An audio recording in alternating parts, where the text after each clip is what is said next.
사랑하는 CTS 시청자 여러분, 안녕하십니까? 예정교회를 섬기고 있는 설동욱 목사입니다. 오늘은 창세기 11장 1절로 9절의 말씀을 근거로 해서 인본주의의 결말이라는 주제로 말씀을 드리고자 합니다. 사람들은 알게 모르게 자기 이름 내기를 원합니다. 그 이면에는 자기를 나타내고 싶은 욕망이 있기 때문입니다. 굳이 다른 말로 표현하자면 나 잘난 것을 자랑하고 싶은 교만의 다른 모습이기도 합니다. 성경에도 보면 교만에 대해 말하기를 교만은 패망의 선봉이요 거만한 마음은 넘어짐의 앞잡이니라고 경고하고 있습니다.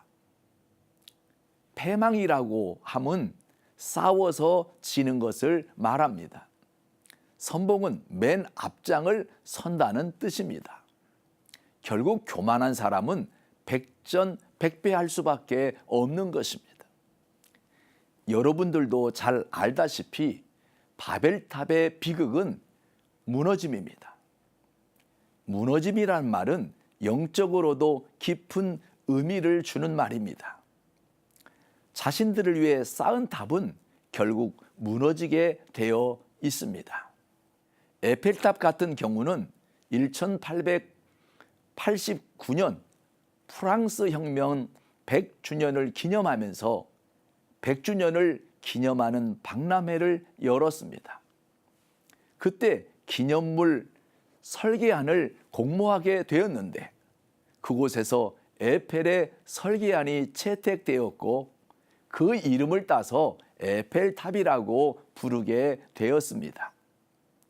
또 유명한 피사의 사탑은 이탈리아 대성당에 있는 종탑입니다. 그런데 이 탑은 기울어져 있습니다. 지금도 매년 1mm씩 남쪽으로 기울어지고 있다고 합니다. 이 탑은 보난도 피사노가 만들기 시작했습니다. 그런데 700년의 세월 동안 쓰러지지 않고 기울어진 상태로 있어 세계 7대 불가사의의 하나로 꼽히고 있는 탑입니다. 그 외에도 세계 곳곳에는 유명한 탑들이 많이 있습니다. 그런데 오늘 제가 여러분들에게 말씀을 드리고자 하는 탑은 바벨탑입니다. 이 탑은 무너진 탑이요 비극을 초래한 탑이기 때문입니다. 저는 오늘 바벨탑이 왜 무너졌는지 바벨탑의 비극에 대해 말씀드리기를 원합니다. 첫째로 생각하고자 하는 것은 바벨탑은 인본주의의 상징이기 때문입니다. 바벨탑은 노아 홍수 이후 노아의 후손들이 인류 최대의 토목공사를 일으킨 문제의 탑입니다. 왜 바벨탑이 문제의 탑인가 하면 이 탑은 다른 탑과는 달리 하나님의 약속을 믿지 않는 불신앙에서 시작된 탑이기 때문입니다. 하나님은 약속하시기를 이제는 홍수로 멸하지 않겠다고 무지개 언약을 주시며 말씀하시고 땅에 편만하게 살라고 명령했습니다. 그런데 노아의 후손들은 홍수로 인한 두려움 때문에 이제 하나님을 믿을 수 없다고 생각했습니다. 이제는 하나님의 이름을 높이기보다는 인간의 이름을 내고 인본주의로 살자고 결심한 데서 시작한 탑이 바벨탑입니다. 그들은 홍수로 심판하는 하나님께 실망하여 인본주의로 살기 위해 인간 중심의 탑인 바벨탑을 쌓고 있었던 것입니다.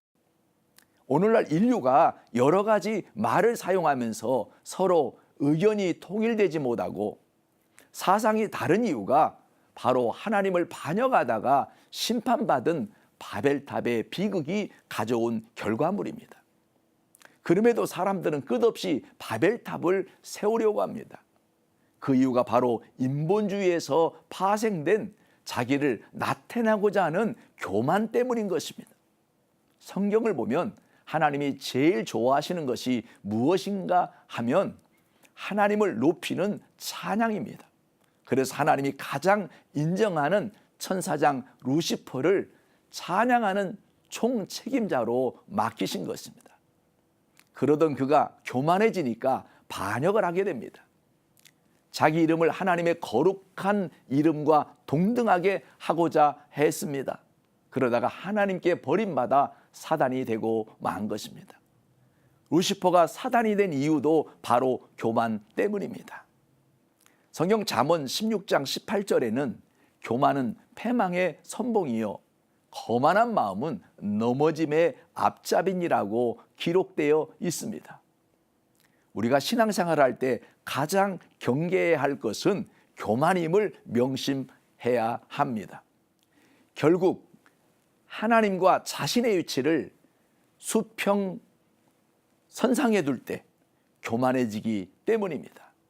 다시 말하면 하나님의 생각보다 자기 생각을 더 우선시할 때 교만해지게 되는 것입니다.